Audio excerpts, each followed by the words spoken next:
કોંગ્રેસ નેતા અને સાંસદ શક્તિસિંહ ગોહિલે હાલમાં પ્રેસ કોન્ફરન્સ યોજી હતી. તેમાં તેણે મીડિયા સાથેની વાતચીતમાં કોંગ્રેસના સભ્યો દ્વારા કરવામાં આવતા પક્ષપલટાને લઈને જવાબ આપ્યો હતો.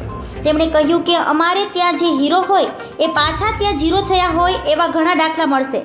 એટલે હવે એક રિવર્સ ટ્રેન્ડ શરૂ થયો છે. શક્તિસિંહ ગોહિલે કહ્યું કે ભાજપના નેતા વડાપ્રધાન થયા અટલ બિહારી વાજપેયીએ પાર્લામેન્ટમાં કહ્યું હતું કે રાજકારણમાં પવિત્રતા હોવી જોઈએ. તેમણે કહ્યું હતું કે જે દળ સાથે જોડાયેલો છો એ વિચારધારા સાથે જોડાયેલા રહો. ભાજપ પર પ્રહાર કરતા તેમણે કહ્યું કે આ વિરુદ્ધ સત્તાનો દુરુપયોગ કરવાનો, ધારાસભ્ય પર ખોટો કેસ કરવાનો, સગા સંબંધીઓની ટ્રાન્સફર કરવાની, એક બાજુ ભય એક બાજુ લાલચ, આવો મંત્રી બનાવીશું, ટિકિટ આપીશું, કેટલા કરોડ 12, 15, 20 અને પછી જાય ત્યારે એવું થાય કે અમારે ત્યાં હીરો હોય અને ત્યાં ઝીરો થઈ જાય.